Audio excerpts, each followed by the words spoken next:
Hello again, Lee. How long you been going now? This is the beginning of hour 18, or as we call it during the transfer window, hour 18. But yeah, you know what? I there's a point at which you realize you're going to make it. Like when you run a marathon, or in your case, a long bike race. Neither of which I have any experience with.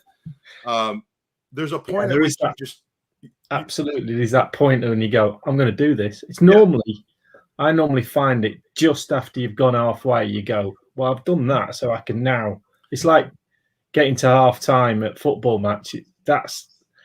It's the next sort of 10 or 15 minutes in the second half where you go, oh, we've got this. It's fine. It's all sorted. Unless it was back in the early 90s when it was sorted after the first goal went in after a minute. Yeah, exactly. Like Mark was just saying.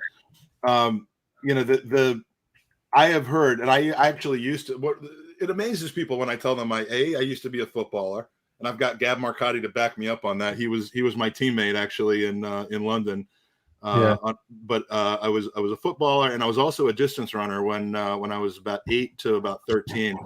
Used to run 10-kilometer races, that sort of thing, and I never really could do more than that. But I have heard from marathon runners that once you run a half marathon, you can then do a full marathon. Like if you can run a half marathon without dying, you can do a full marathon. And so it's interesting. It sounds like it's the same with long distance biking.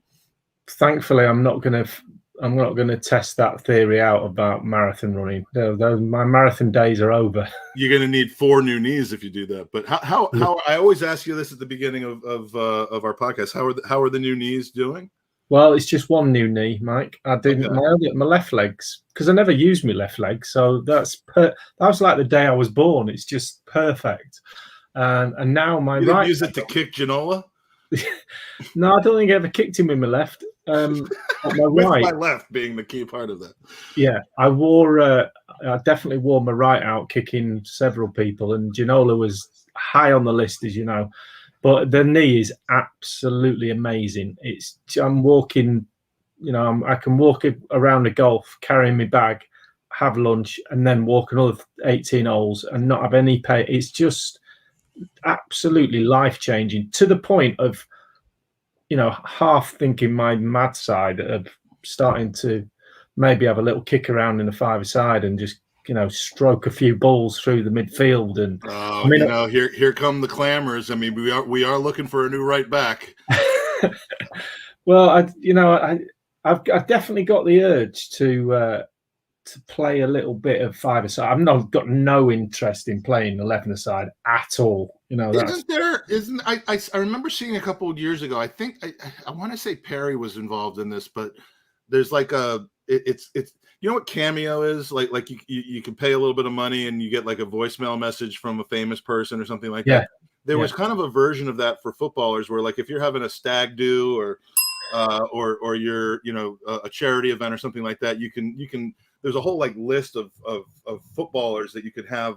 Could you imagine turning up at a stag do and then you Vinnie Jones there and the best man's name got a surprise for you, and then I turn up and most of the people will be drunk at this point, and then and it would be a really good idea for me to be playing amongst all those lot when they're absolutely swiping, especially if the Stag's a Tottenham fan. I mean, it just wouldn't work, would it? No, I don't think it would, but I think it'd be hilarious to watch. But that idea. So yeah, we've covered the need. Do you think that they've perfected it to the point where I could go get a couple just preventatively? I mean, my knees are probably the one of the things that aren't broken in my body right now, but at some point, with carrying all this weight, I'm sure they will be. No, Mike, I'm telling you, if you only need to, the only reason to have a knee replacement is if you're in last drink saloon where you can hardly walk, and it's because the post-operative pain for the first 3 weeks is like nothing you've ever sampled in your life before. So I wouldn't wish that on anyone, but all I've heard is rants and raves from you about how incredible it is. So. Yeah, once you know what's coming after it, you kind of go, I'll put up with that pain. But if you didn't have to do it, like you don't, because your knees are perfect, then don't go down that road. Stay away from the surgeon. Look at that! Look at that thing. It's amazing. So we have been running we've got a lot of people in the chat who are talking about it. I think we have Giannis talking about how he hears your voice every other day on FIFA. I control my son's screen time on FIFA. It sounds like his father, although he's a grown-up, his father keeps him to every other day. But one of the things we do for Gooners versus Cancer is we run a FIFA tournament, FIFA 21 tournament for gamers. It's a $25 donation to the Leukemia Lymphoma Society, and we run it like the Champions League. We have a version for the Xbox and a version for PlayStation. And so I was going to say, despite not being a gamer myself, that I've been hearing your voice a lot lately. The tournament has raised over $1,500 for Gooners versus Cancer. Wow. And it's getting down to the semifinals. My son actually won it last year, although he was representing somebody else who had bought in and donated the money back to the charity, but he didn't make it past the quarterfinals. And I think he said it was because Alan Smith wasn't commentating anymore. Well, if he wants Alan Smith back, I'll give him a call if he wants him back. Have I heard correctly that in the next version, Stuart Robson's taken over for you? Correct. What is it about Arsenal players? Where did you hear that from? I didn't make it up. I don't remember where I heard it from. Is that not public knowledge? I'm not sure it is at the moment. No. Oh, well, I didn't mean to put you in. It's funny because our preseason podcast last year, we had Alan Smith on, and he, without me realizing it, broke the news that he wasn't going to be returning, and that you and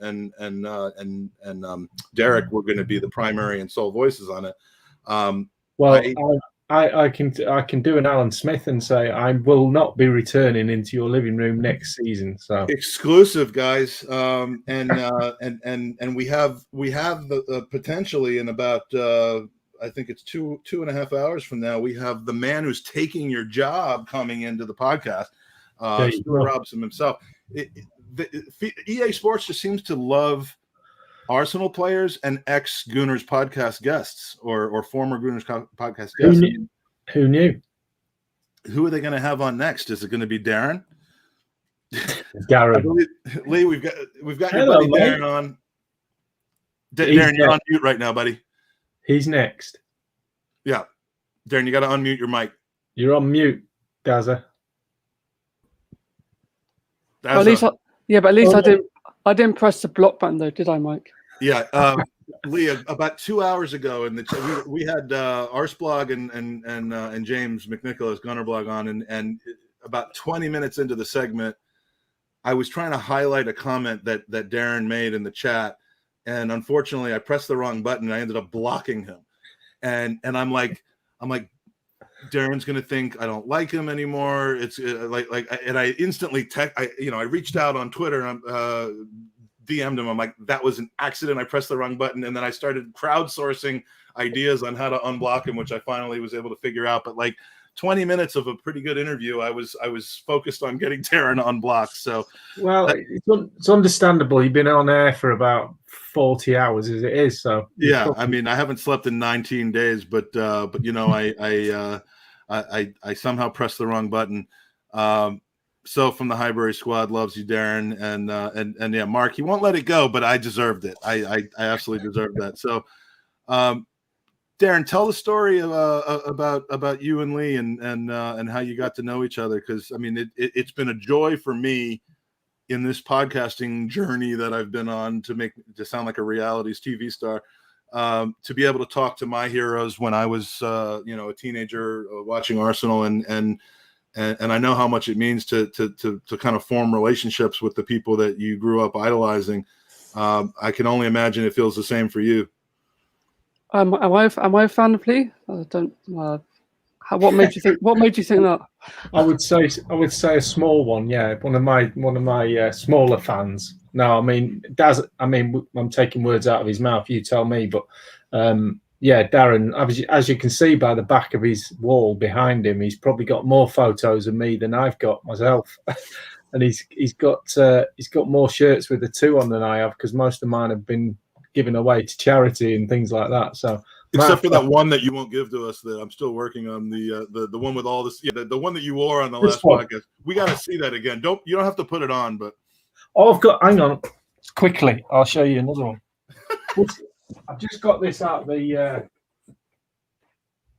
Because I've moved house and I've just got this. I've took it out the frame because I didn't like the frame, and it's now stuck on a piece of cardboard ready to go in another frame. So, and obviously you'll recognize it because it's that one. Beautiful stuff, man. Yeah. So, unfortunately, you're not having either of those two. No, you're helping me with something else right now that I've been working on. That and I'm fully expecting you to pay the 72p to have the post person pick it up.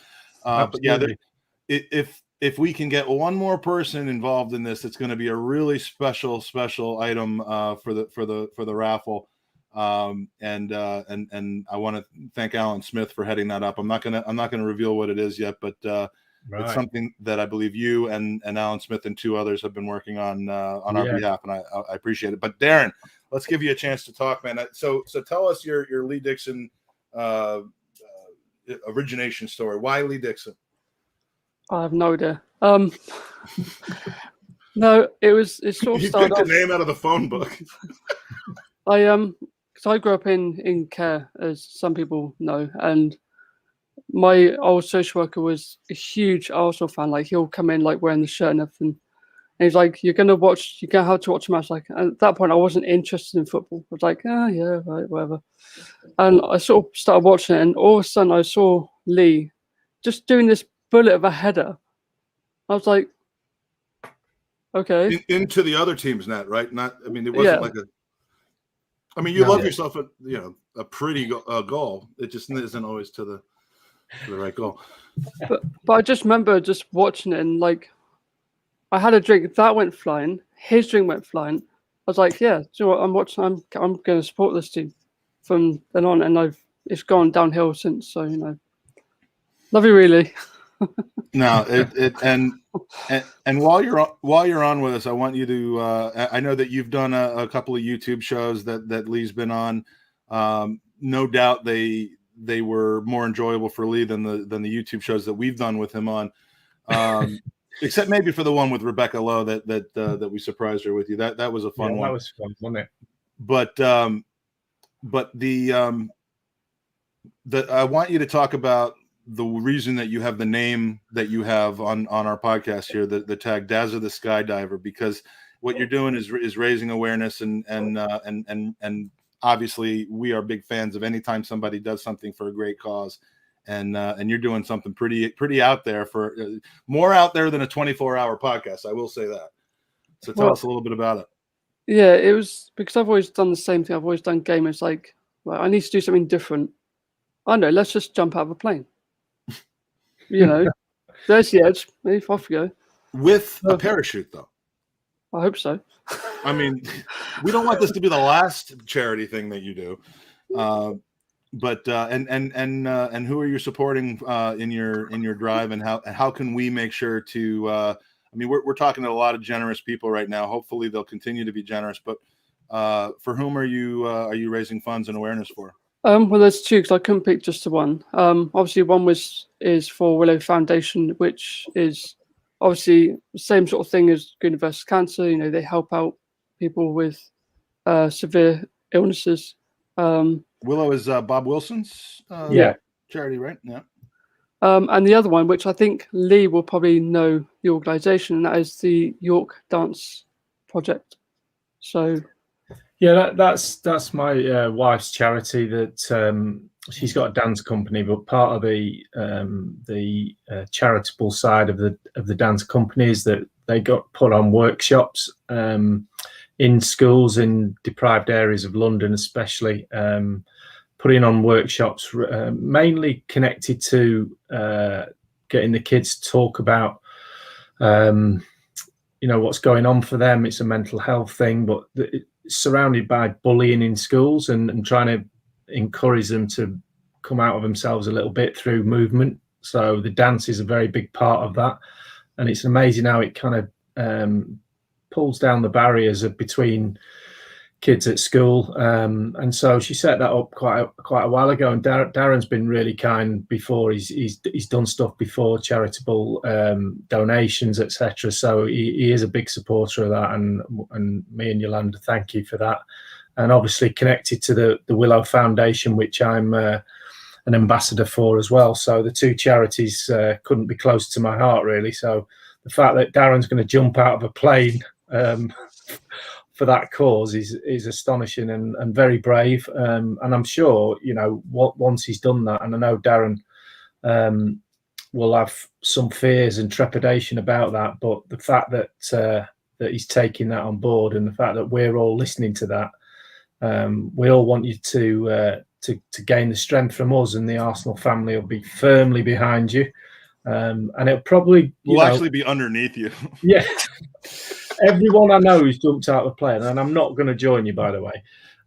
Everyone, I've always signed you up, Lee. So it's too. Yeah, okay. Well, I think you'll find there'll be a spare seat. This is the big reveal, Lee. That we're the big reveal. Yeah, I think you'll find that everyone I know who's actually jumped out of a plane in that, as said, it's the best thing they've ever done. So I'm sure you'll gain a lot of kudos from your friends, but also from yourself, an actual inner strength that will be a fascinating thing for you to share on the podcast next time you're on.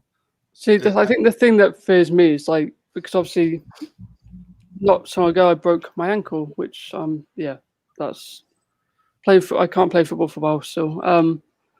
But it's just the fact of sitting on the edge of that doorway on the plane. It's okay, because I can't do heights for love or money. Mate, let me give you, and I've not jumped out of a plane, but I'm just guessing that when you're sitting on the edge of that plane, your broken ankle will be the last thing on your mind. Absolutely, yeah. The broken ankle isn't going to matter when you're jumping out of a plane. You're not going to re-break your ankle that way. So, but I do have one question for Lee. Yeah, go on. How do I score a proper goal? Because I'm obviously doing five-a-side next year, for my old local team. How do I score properly? Because I'm just without scoring my own goal. What I was going to say, I'm more of an expert on that. And I mean, you're asking the wrong person. You need Eoin Wright on this podcast. Well, come back when Super Kev is on in a few hours, and yeah. Do you know what I find? And hi everybody. By Welcome the way, back. We'll get to that in a minute. I'm trying to give some words of wisdom to Darren here. I find it's all about confidence when you're shooting at five-a-side. So tuck over, put your chest to the ground, swing your foot, and scream Gerrard. It always seems to work. Everybody looks good when they do that. Great advice. Welcome back to the podcast after a nice little refreshing nap. Man, you'll never believe what happened. I'm actually serious. You'll never believe what happened. So after 24 hours of being awake, I went to bed and I slept for 5 hours. I'm sorry. Yeah, I can't believe your lack of dedication to the podcast to do that. But Darren, tell us. Well, first of all, everybody that is either watching this live or watches this later on, go and follow Darren on Twitter, because Darren puts out some tweets about the great things that he's doing to raise awareness for charities, including the skydive. And we want to make sure that we follow him, we put our notifications on so we can retweet when he tweets. So Darren, I know you've changed your Twitter name a couple of times, but what is the handle that we can find you on? I don't know. Gooner boy Dazzer. That's the thing. Gooner boy Dazzer. All right. So, hold on. I just spelled it wrong. I want to put this up on the screen here because that is the best way to find out what Darren's up to. Does that look right? That's the one. Okay. So Darren can be found at Gooner boy Dazzer. Become a very good friend of the podcast lately. We're big fans of what you do, and I'm thrilled that you were able to join us with Lee today. We're gonna switch you off for another fine young man who's gonna come on the podcast as well for the last. Just one more thing, Lee. Stop showing off with your golfing. It's the only thing I'm any good at now. Well, that's all. When I was playing that video at one point, when I heard that swoosh, I was watching it and they went, what the hell is that? I said, it's fine. It's just Dicko just hitting a good ball out. It's fine. I'm sorry. I'll stop showing off. No, it's fine. I enjoy seeing him. It's fine. Dazzer coming out with the banter now. He's just bantering the heck out of you, Lee. I get the brashness. How do I switch him off from this end? Can I switch him off? No. Dazzer, it's been great. Let's quit while you're ahead, okay, bud? See you, mate. All right. Bringing on someone else and who's very tired, has really not slept very much, but it's because he really, really wanted to talk to you. We're bringing on now FIFA royalty, the winner of the 2020 Xbox version of the FIFA 20 tournament, quarterfinalist in 2021, Jake Feinberg, who's in the same clothing he was wearing last night. Did you sleep in that shirt? No, you don't sleep in a shirt. I just wanted to put it back on because I was complimented so much last night on the shirt. So yeah, that doesn't mean you wear it every day, though. No. I just put it on last night. Don't worry about it.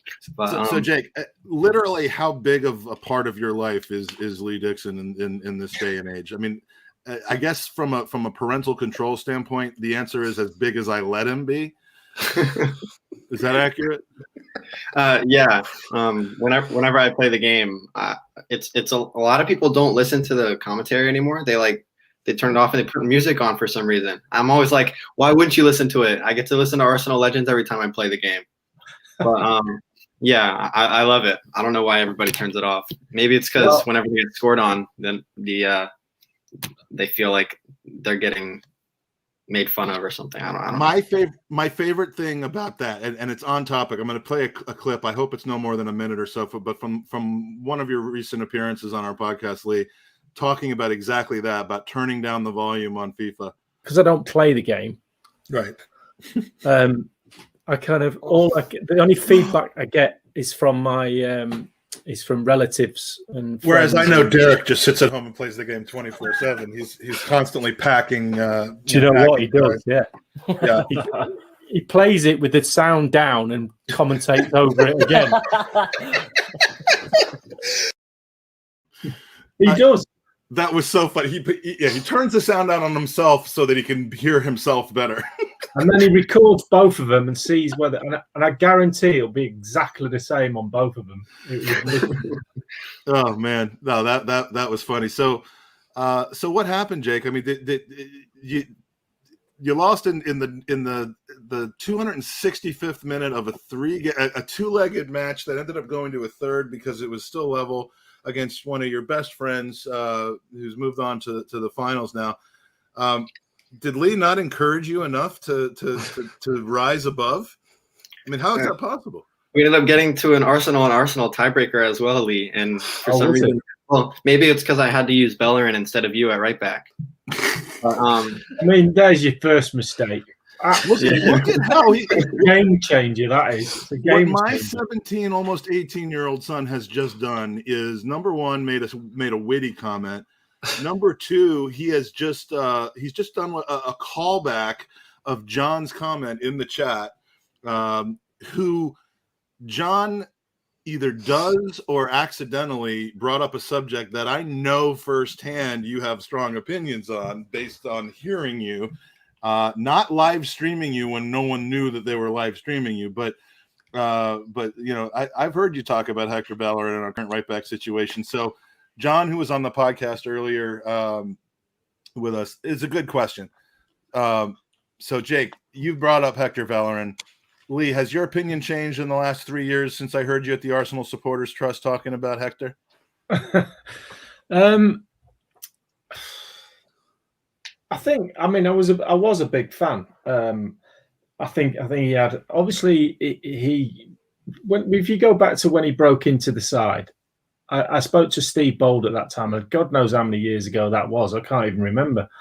When he first got into the side, we were struggling at right back and he wasn't ready. And I said to Steve, he goes, Hector's coming in, but he's not ready. But we've got to play him. We're short in that position. And they gave him a go. And to be fair to him, he did very, very well. He's a super athlete. And as we know, he was very, very quick.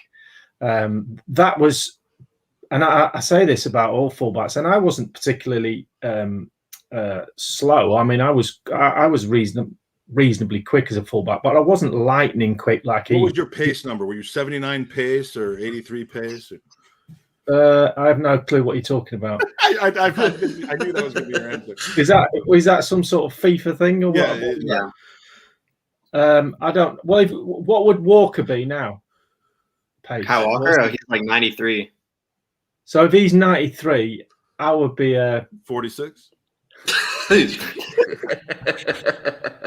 he's a 93, I would and Hector would probably be. I would thought, what's Hector? Has he got a number? Hector was a 97. Now he's a 60, I think. He's got like 87 now since he's 8. Well, did they have him above Walker?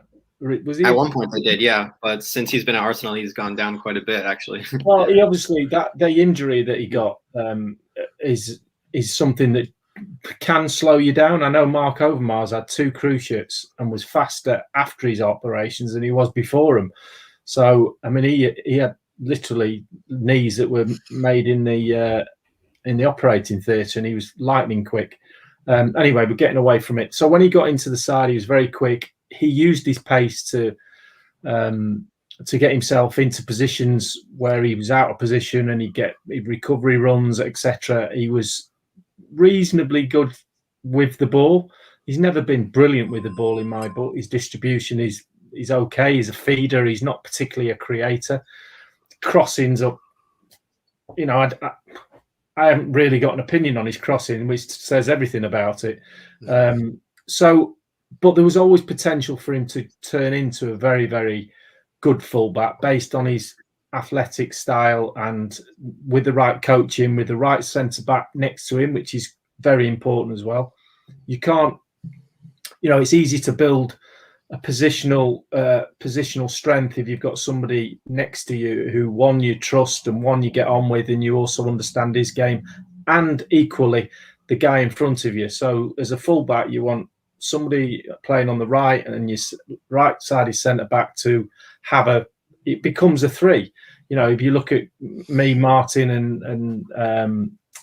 and Ray Parler in that position, we kind of everybody work together to create maybe a mirage of, Lee Dixon's a good fullback. Well, I had a lot of help. So with him, I don't think he's necessarily had that. I don't think he's picked up the coaching, whatever coaching he's been leveled at him. And I'm not on the pitch, so I don't know. I'm not on the training ground, so I don't know what has been told about him. I think the art of creating a back 4 and training them into being a unit has gone out the window anyway.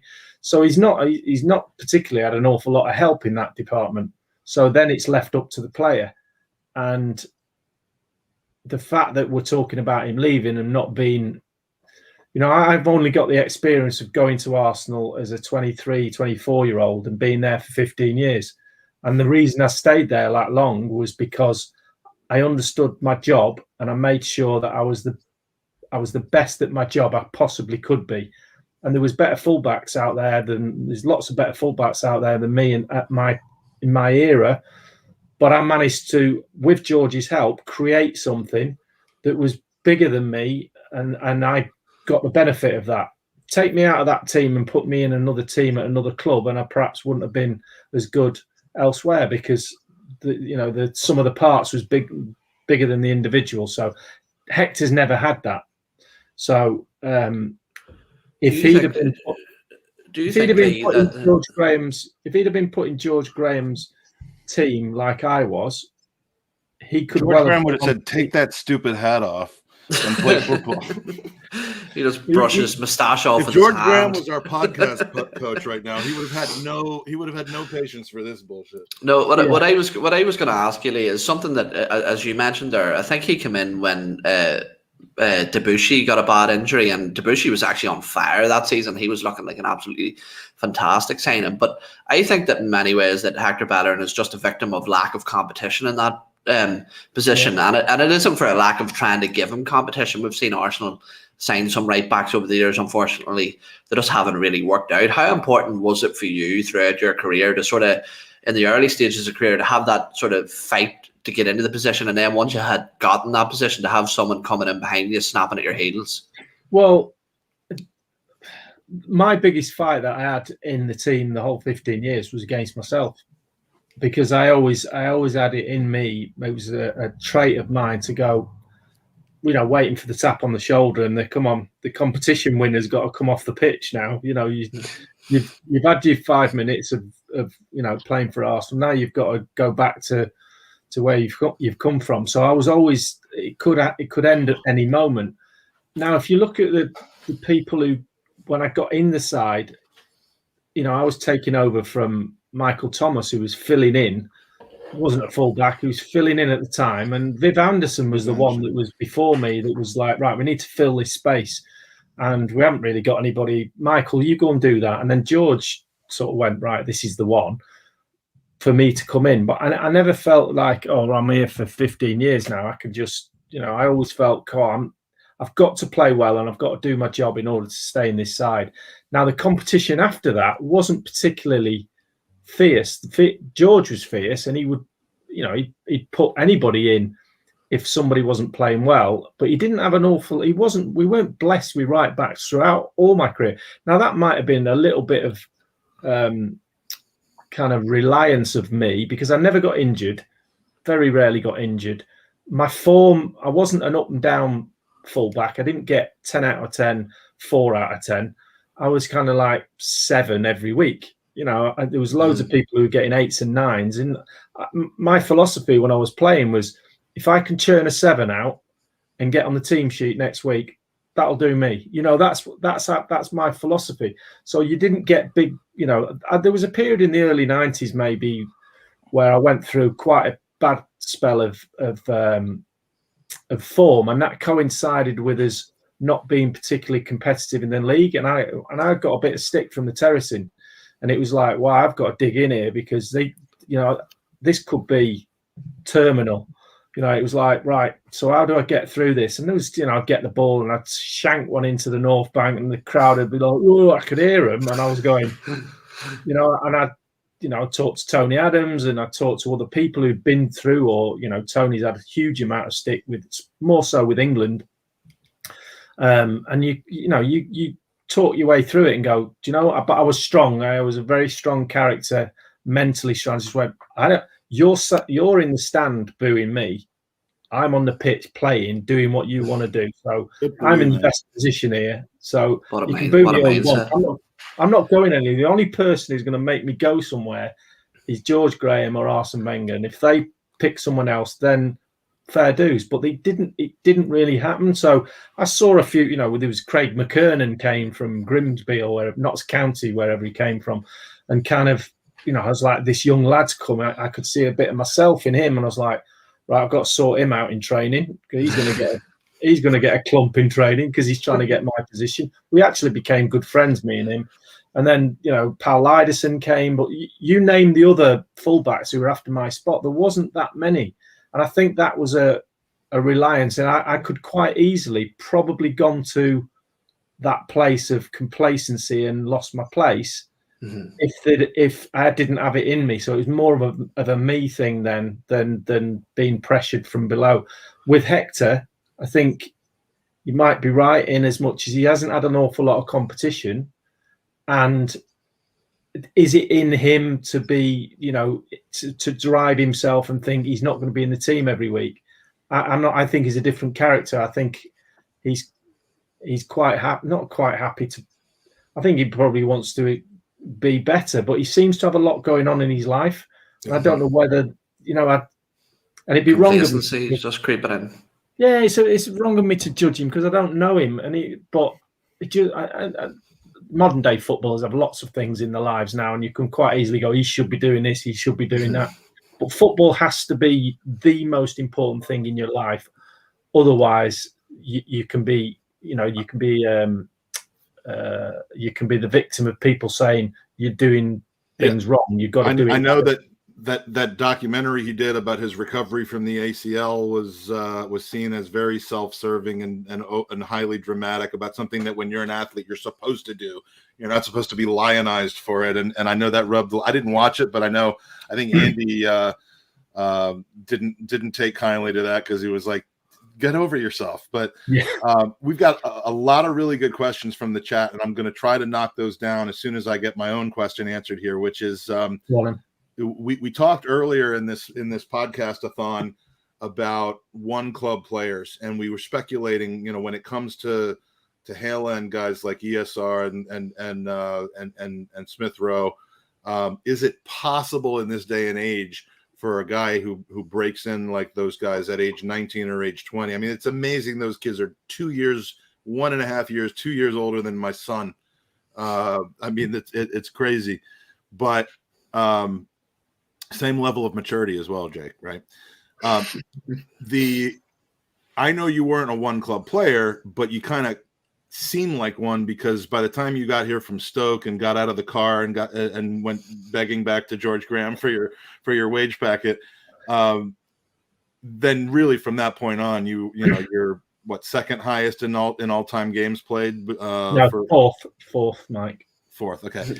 You corrected me once when I got the number of games wrong. I got it short by one, so now I was trying to make up for that by giving you, that David O'Leary guy, whatever.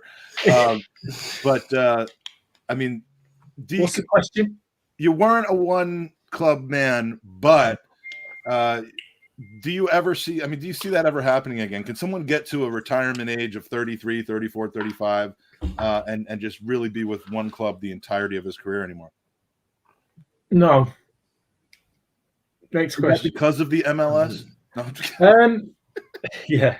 You mentioned the place of complacency, and I was going to interrupt, but I didn't want to. But I was like, they call that the MLS now. Well, it's like something I mentioned earlier when we were talking about this, Lee, and I'd be interested to hear your opinion on it. I mentioned the fact that I don't think maybe that these retirement contracts as such were as prevalent in the game years ago. Do you know, the likes of clubs like Miami or LA or some of the clubs in China? Were there them sort of offers on the table back when maybe you were considering retirement, or are they sort of something quite new into the game now? Yeah, no, that wasn't an option for me. There wasn't the money involved. TV revenues and input from TVs have made those things possible. Leagues growing and huge amount of popularity in football in general, and the attractiveness of the Premier League makes the Premier League players attractive to these countries now that have got their own leagues, their own multimillionaire owners. All that money becomes available to players now that wasn't there before. So absolutely. So there's always we're human beings that kick a ball around. I know sometimes we get eulogized and put on pedestals about how great we are and all this. Like, we're just, normal people doing an extraordinary job. That's how I see ourselves, or see myself when I was playing. Human beings in general, most of us are quite, I'm putting me in it because I don't want to just say, oh, it's you lot, or it's other people. But human beings have a greed issue at times, and so when there's more available, there is that temptation to go go somewhere else. I think the loyalty of attachment to a club has changed, and that might have something to do with the game is more cosmopolitan now. So there's more foreign influence of players in different clubs that have got no real attachment to. You come into the French lads who came into the club when I was playing, if you ask Thierry Henry, you ask Patrick Vieira, they have a huge attachment to Arsenal. But that was learned behaviour from us, that we passed on all this tradition, and they latched on and went, yeah, we love Arsenal. I don't know whether, I think that's been diluted again. And there's no doubt that if I went to play in the Spanish league or something, I wouldn't necessarily have that attachment to wherever, Villarreal or wherever I went and signed for. I wouldn't have that. And I think so. There's more attachment in the past than there was now. So it's easier for a player to go, I'm just going to go over there and I'm going to take the money. So will a player? I doubt very much whether players are going to stay for that length of time anymore. And So the likes of, Mark Noble, and you'll name a few others, I'm sure, but those type of coming towards the end of their careers who've been at their club, they're the last ones, I think, that you're going to see. Totti is the one that keeps coming up, and I think for Roma, was it? I don't think it's going to happen anymore. As much as I would like to see it happen, the way that the finances in football are going, it almost makes it impossible for a guy to stay at a club that long as well, unless it's a lower level club where no one's really snooping around for you. But there's a level of understanding as well, because I remember I was always one of these people, traditionalist, if you want to call it that I used to think that, like, if you came through a club, you should be loyal, very much like Tony Adams. I think I remember him being quoted as saying that he never even looked at the figures on his contract when it was put in front of him. He just signed the thing because he was privileged. He said it sounded like a good line, though, didn't it? Let's be honest. It's a great line. So he never found himself in like a car park at a petrol station in the middle of nowhere. Yeah, no, but I remember hearing from Oscar from Chelsea, because he was someone who was massively criticised when he made the big money move to China, and the reporter sort of asked him about the amount of stick that he was getting, and he claimed that, he says, individual decisions for him in terms of where he wants to play is fine, but the money that he's getting now is providing hospitals, food, education for an entire village where he grew up, and for him, the welfare of his homeland matters more to him than his ego. So I always think of that, and it was Didier Drogba is very much the same, providing a lot of stuff from his hometown as well. So I think it's sort of bad to cast judgment sometimes of a situation you don't know about. Oscar went to a big money move to China. Didier Drogba went to a negative money move to the Phoenix Rising in the third division of American football. So of soccer, I should say. A great question, and one that we just like we've. By the way, Jake, you weren't on with us yet, but we unintentionally broke news apparently that Lee. I mean, where did we find out, Jake, that Lee wasn't coming back next season, and that Stuart Robson was going to be on FIFA? I don't remember, but I feel like it must have been something that wasn't like necessarily not released yet, because I mean, you had told me, but like I don't know where. I thought you told me or something like that. But anyway, we broke news to Alan Smith earlier when he was on with us in the second hour of 24. And Mark and I would both love to get your reaction to this. Alan did not realize that we were doing the All or Nothing series on Amazon, because a year ago he was on our season preview, and we were having a right laugh about the comedy series that was Tottenham Hotspur All or Nothing. And less than a year later, now we're in kind of the fetal position about this. But how would you have felt about it as a player? Would it have? And this is what I worry about with such a young team of young guys who seem to get it. And now you're going to throw a camera in their face 24 hours a day. Is this, I mean, the money, the global awareness, as you know, I get that that's all important, and that's probably what this is about. But does this have the potential to derail the continuity of the team and turn natural interactions into unnatural ones? Well, it can't derail us any more than we're derailed, can it? Well, the one thing that we have going for us is a core, Tierney, Saka, Smith Rowe. That's like the shining light for us to look at and say, that is what's going right. And I worry that this could potentially undermine it. But rather than my opinion, I believe Mark wanted your opinion. Well, it's not. Listen, the game's changed. The commercial side of the game is completely changed than when I was playing. There was the introduction of something new into a dressing room about, well, you've got to do this now, you've got to speak to the press, you've got to now do an interview before the game, and you've got I understand all that. All of that is outside of the dressing room, and I'm old school. The dressing room to me is like the sanctuary. Nobody goes in there who shouldn't be in there. Fly on the wall documentaries. I've done. We back in the day we'd have TV cameras coming into certain areas, and it's all. I don't want to spoil anybody's watching of those type of things, but it's all contrived. It's not. You're not. That's what I worry about. You're always aware that the camera's there, even in the moments that that we saw in all of these things, and certainly the Man City one, the Tottenham one, when the manager's doing his thing right in the middle of the heat of the moment, he's not actually thinking about that, but you're still aware it's there. And so you might not, as a player, you might not react in a certain way if you hear something because the cameras are there. So it is all, you're almost better off. You can watch the pictures and turn the sound off.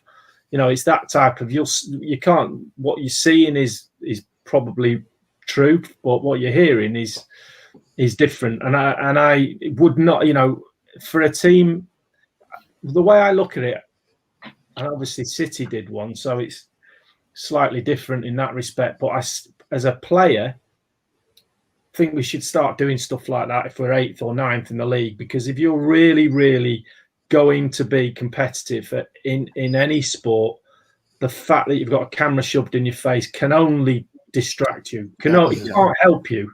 It can't help you be a winner. It can only distract you, in my book. It's not going to increase the chemistry. It's not going to improve the chemistry in the club. And chemistry, I think, is as important. And I say this as a former professional footballer myself. Chemistry is as important as quality, I think, in many cases when you have a team in a rebuild stage. Do you think that maybe we're not given enough credit for how conditioned that these modern day players possibly are to stuff like this? I mean, even look at the club itself has coverage of every training session, of every trip to the Emirates, or every trip to an away game. There seems to be cameras of behind the scene footage constantly. These guys have cameras shoved in their face. So do you think that maybe more so than any other generation that these boys are possibly just conditioned for something like that? Possibly. I can't comment on that because I'm, in my day it was an unusual thing. So, but I know what it takes to be a winner, and any distraction at all, for me, took away from my performance. It didn't add to it. So I can only give you my opinion on what it would be like for me being in a dressing room where I need to be completely fully honest with the bloke I'm speaking to at half time, and I know there's a camera there that's going to record every single word. That for me is not going to help me tell, Nigel Winterburn that I think he should be a little bit narrower, and then we end up having a fallout. And I don't want to go into, I wouldn't have enjoyed going into George Graham's Daimler Sovereign with a camera crew in the back, and him turning around to me and goes, "You're just a money grabber, that I've got you wrong," and getting out of the car. It wouldn't have worked for me. So, although I would have loved to have seen you get, just the video of you getting put up against the wall before your first Tottenham game, and yeah, that would have been watchable, wouldn't it? That would have been some watchable stuff. But the highlight for me of that entire Tottenham series was waiting for the moment where Son and Lloris got into it, and finding out what happened once they got into the dressing room. And that's kind of the thing about these videos is, like, I wanted to see the strife that they had, and they probably worked that out sooner than they otherwise would have worked it out because of the camera. So that's a situation where it might have worked in their favor. A question from David Ziegler.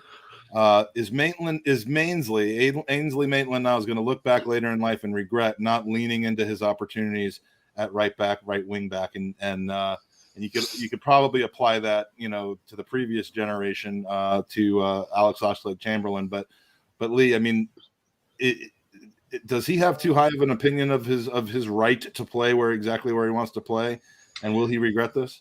Well, I think you've always, as an athlete, you've always got to work out yourself where you're most comfortable, where you think you get the best out of yourself, and does that fit into the environment I'm in? And if it doesn't, you've got two choices. You either move from the environment you're in and stick to your plan of playing in the position you want, or you adapt. And there's a million players out there who've had regrets on their career and look back and I should have done this, should have done that. The thing is with Ainsley is he's got to decide one of those two really quickly, because it goes like that. Your career goes like that. And unfortunately for for me, it went like that, like it does with every other player. But I didn't have any regrets about where I was playing. I knew that was my position eventually. I was a kid playing a bit further up and moving back. So it's a difficult one because he's been at a club where he's not been a first choice in his position. You then become, utility, and you then. I mean, Phil Neville's probably the perfect example of asking how he feels about, does he have any regrets about his career, about all the trophies that he won? Would he have played in one position all of the time at Man United? No, because that was the case. He was utilised and became a very, very good player in lots of positions and won huge amount of trophies and earned himself a few quid and a living. Just nicked a living. So that's his question to himself, is how do I maximize my career? And that might well be, do you know what, I'm going to have to go to a club where I can be a right back or a right wing back. So if somebody come and get me, this is where I want to play. Or he and when he sits back and ultimately he'll have a very financially rewarding career, because it's the game we live in right now. He'll look back and he's on his boat or wherever he is, on his holiday or his nice house or whatever, and only he will know how he truly feels in his heart, whether he's gone. And money, I guess at the end of it, money softens those feelings of kind of, I should have done this. It might do, it might not, I don't know. But deep, you can't. Money doesn't cover up what's going on in there. That bit's just for you, and only he knows that. Yeah, and do you think if by the way, there is someone in the green room that's taking advantage of the open mic, but you don't have your camera hooked up, Giant Cal Gunner. If you want to come into the podcast and ask Lee a question, we'll have you on, but you gotta have camera and mic on. Do you think if Maitland-Niles basically came back and said, you know what, I've had an epiphany, I'd rather play right back or right wing back for Arsenal than try to make this center midfielder dream work and play for a lesser team, where do you think he would fall into the pecking order, or would he be welcomed back by Arteta in that capacity? I've no idea. I don't know what his relationship with the manager is like. Is he good enough to be Arsenal's right back? Probably at the moment. Is he good enough to be, a top 4 right back? Not in my opinion. So he would get in Arsenal's team. I think I don't. Yeah, I can't sum it up any more than that. It sounds a bit cruel, but I don't. He's a good player, but he's not. I've still got old school visions of our club, and I look at it, and at most positions on the pitch, I look at and go, and I'm always comparing, and that's the wrong thing to do. Who from our current squad would start in 1998 or 1989? I mean, who would be the starter? Anyone? No one. I agree with you. Not in any team I played in. Not one of them are getting.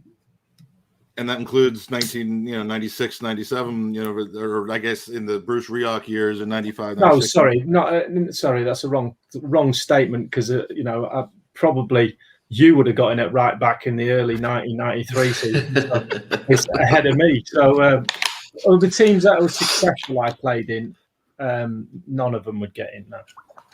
What about even characters that you would like to take in? Is there anybody in the team that you look at, maybe like a Kieran Tierney, say, for example, and say that attitude-wise that they would maybe be more fitting than the others? Yeah, I mean, we all love Tierney, don't we? He's old school. That's why we. He's actually my daughter's favourite player, and she's got numerous shirts with his number. She used to have Dixon 2 on the back. Now that's gone straight out the window. she has Tierney's name on a shirt, and I actually got a shirt for her last birthday. She was big birth. She was 30, so I got her.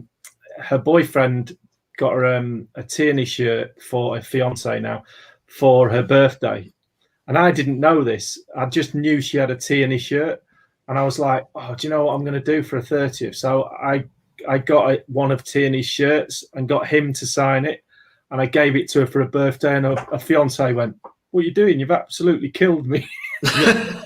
I'm so nervous because obviously being from Ireland, a lot of people follow the Scottish League, and I've always had quite a soft spot for Celtic, so I was always well aware of Kieran Tierney before his transfer to Arsenal. And it's funny when we talk about one club men, I know we were talking earlier about the fact that like you, Lee, Kieran Tierney hasn't started out at Arsenal, but I think if there's anybody with the potential to go on and remain at Arsenal for the rest of his career, it's Kieran Tierney, I think, because to me he seems like somebody who isn't going to jump ship for personal gain during times of difficulty. He seems to me like a type of person who has a sense of maybe personal responsibility to get Arsenal back to where he thinks they should belong.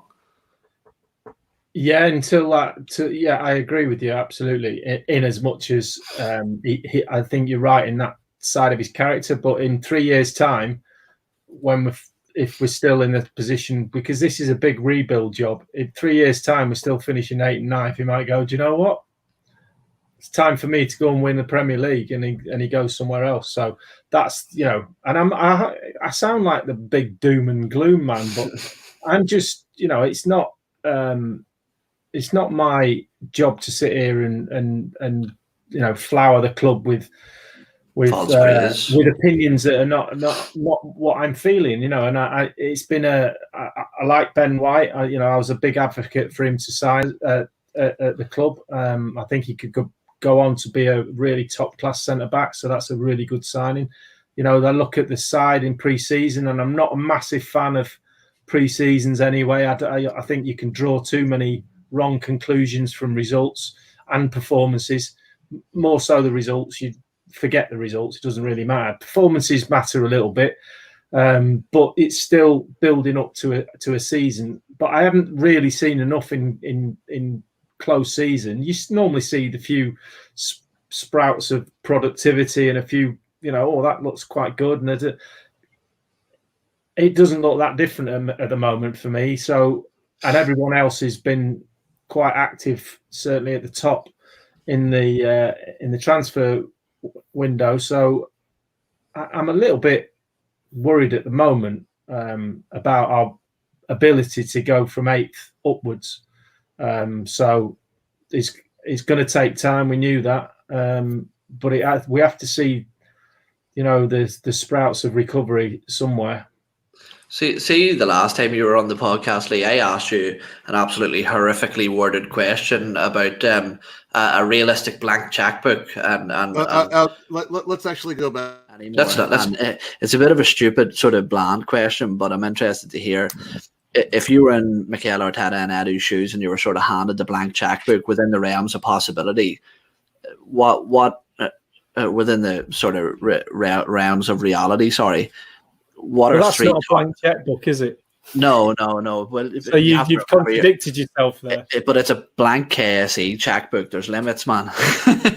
But 3 players that you would look to target specifically. Oh God! And this comes from all your experience playing FIFA. Now, Lee, just know whatever you say will be taken as in the know knowledge and used across all media platforms that we are signing these players in the summer. I tell you what I'm going to do. I'm not going to answer that question. Next time I'm on, I'll give you the answer.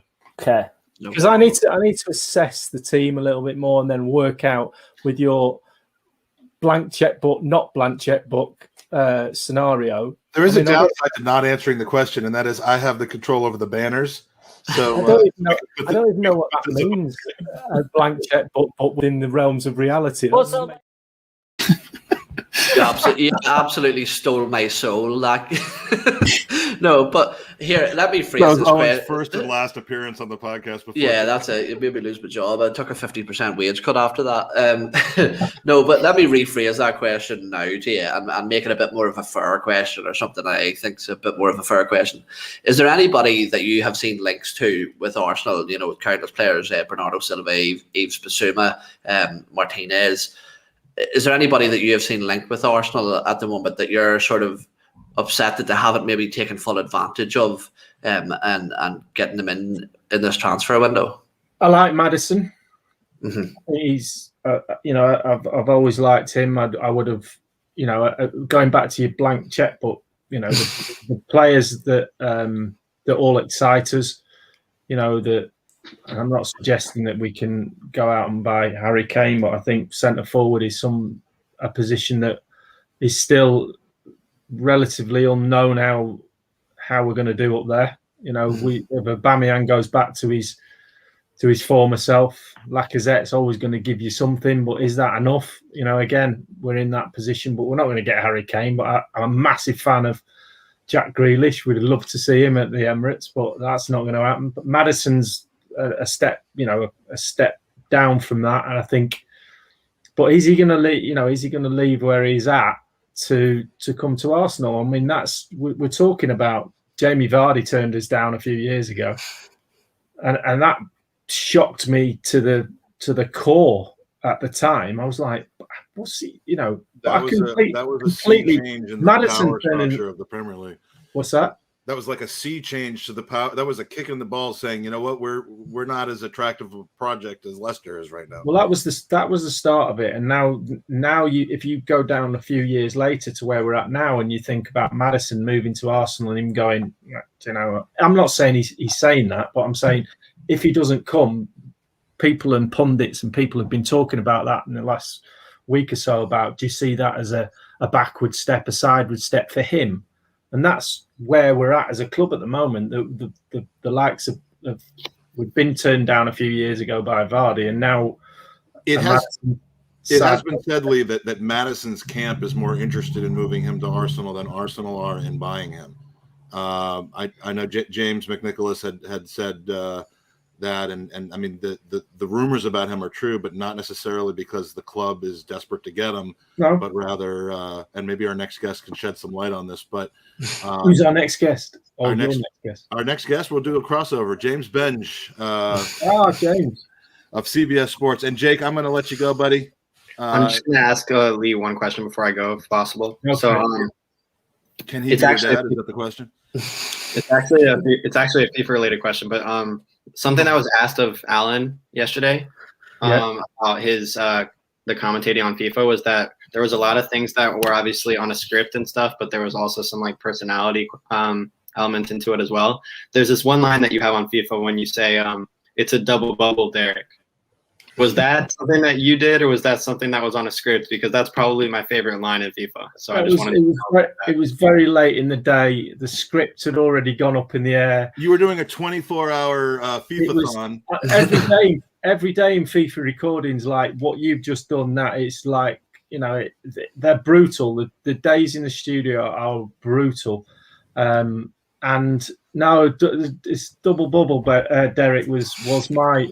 Most, I have to say that I don't know how Alan does his things, because you're given a scenario of what's happening on the pitch on every single bit you do, and we go into the studio and the scripts are this thick for a 5-6 hour recording session, and you have to take a lot of breaks because all the goals and the high pitch stuff that you are full on at doing the commentary.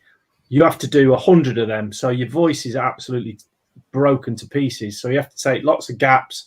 You have to do intros and then do some goals and go back to intros. So it's lower stuff, higher stuff. And the scripts are given a suggestion and then they'll go, we need 10 of them. So I write every one of them down about what I'm going to say the night before. So I'll go through all the scripts and go, right, I need 10 of them. What would I say in that scenario? Oh, that's a good one. That's not so good.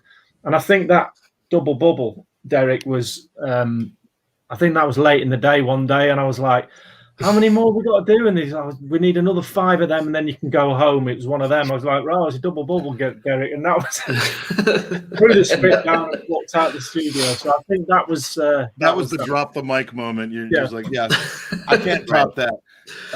Jake, I'm gonna let you go, buddy. I'll see you in a little bit. Love you. See you, Jake.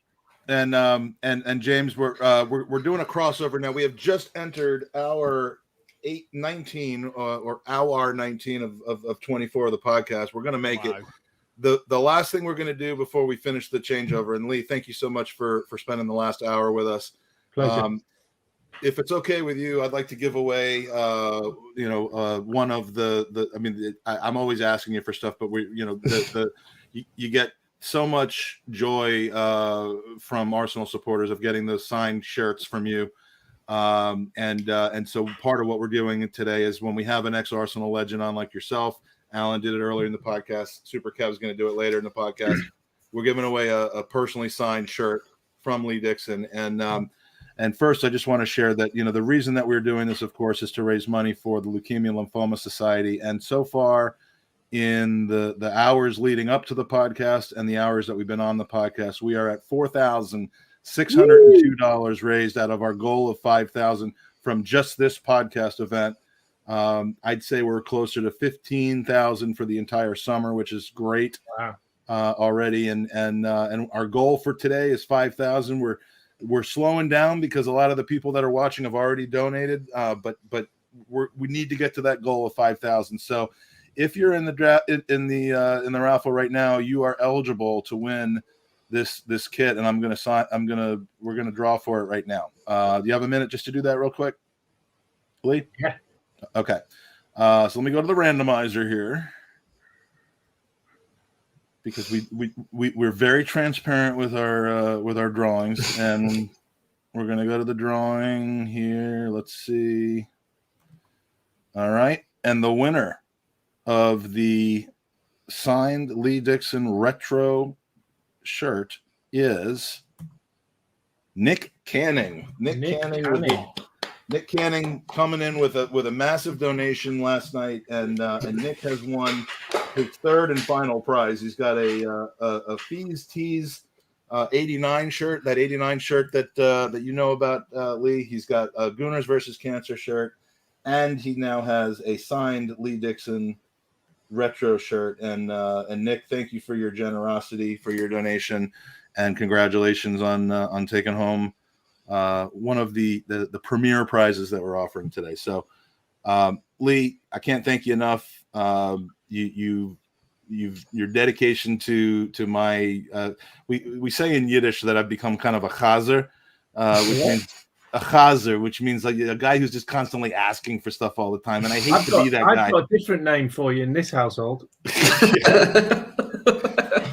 You know what? I whatever that name is, I'm sure I deserve it. But you know what? You're a great sport. I truly appreciate it. The support that you've given us for Gooners versus Cancer is amazing. While I'm asking for things, you've got to get Arlo to come on our podcast, because we need to repair the relationship between Arlo and Andy Rhodes. Right. The olive branch is out there. The damage, I don't think, was that serious in the first place, but I can make sure that Andy doesn't appear on the podcast. Just remind me what he did. How did he wind? I think Andy made a comment once that Arlo seemed a little too excited about a Tottenham goal against Arsenal one time, and that maybe he might not love the Arsenal. And Arlo, there's two things I know about Arlo. He loves his soup, just like me, and he doesn't like being called out as being anything less than perfectly professional, and I get that. I've never had a problem with him. He tweeted out at Andy something like unprovoked after a game like a week later, and then blocked him. Right. So we need to mend fences, because I want to build that relationship. So if you can put in a good word for us with Arlo. Well, I obviously seen him tomorrow night, because we'll be at this. Ah, look at that. So we got pitch side desk tomorrow, NBC. So we're on for about an hour and a half before kickoff. So we're pitch side desking with me, Graham, and Arlo. So can you wear this on the show? might look a bit clumpy over my suit. Yeah. I don't care how it looks. Maybe I could do that at the end and rip it open. And exactly. Be like, it could be like. Speaking of that, are you still doing your predictions? He ripped his shirt off and said, "Why always me?" But this will be for a good cause. Yeah. Lee, thank you so much, man. It's an absolute pleasure. Are you still doing your predictions, Mike? For the top four in the Premier League. Who do you think for this season? And I'm sorry, James, for having you on. I wanted to have a crossover, but this. Are you asking me top four? Yes, top four, bottom three, and Arsenal's finishing position. Sorry, the top four. Not are Arsenal going to be in the top four? Yeah. Okay. Oh, you want my right? Okay, I'm gonna go. Oh, The reason I pushed this was because I know how much Lee loves these types of things because he puts a lot of thought into them. just gonna skip it. You're like me. You don't like throwing stuff out there without actual thought. no, I'm gonna go. I'm gonna go Man City, Chelsea, Liverpool, Man United. Okay, and the bottom three in no particular order. Bottom three. I'm gonna go. Brentford are staying up, by the way. Mm-hmm. Come on, see, I've got a Brentford season ticket, and I've also got Arsenal season ticket. So Friday night, I'm not going to be in my seat, obviously, because I'm going to be on the pitch, and then I'm going to be in the gantry.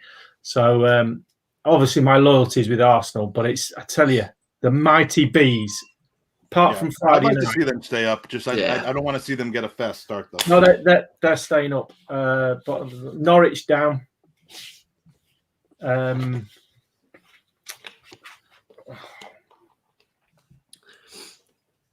I think Burnley's been a surprisingly popular choice for going down. I'm surprised at the amount of Burnley. I'm surprised at the amount of people that have said Burnley. Yeah. No. So what's the popular shout? Give me some idea. Southamptons. We got a lot of Watfords. A lot of Crystal Palaces actually. I think it'll be tough for Patrick, but I think he's. I spoke to him the other day actually, and he said that he's happy how the squad's building, but it's going to be tough. But I think they might have. I think Watford. Yeah, I'm going Norwich, Watford, Bees to stay up. One other. Southampton won't go down. Burnley won't go down. I think there's only 2 down. You know what? I'm going to go with that because if that happens, you're going to look like an absolute genius. And Arsenal's finishing position. Say that again. And Arsenal's finishing position. 8th. All right, Lee, you're a man amongst men. Thank you so much. I don't even know what that means. Appreciate everything that you've done for us and continue to do for us. It's always great to have a chat with you, buddy. Anytime. All right. Thank you, Lee. Take care. Thanks, See you later.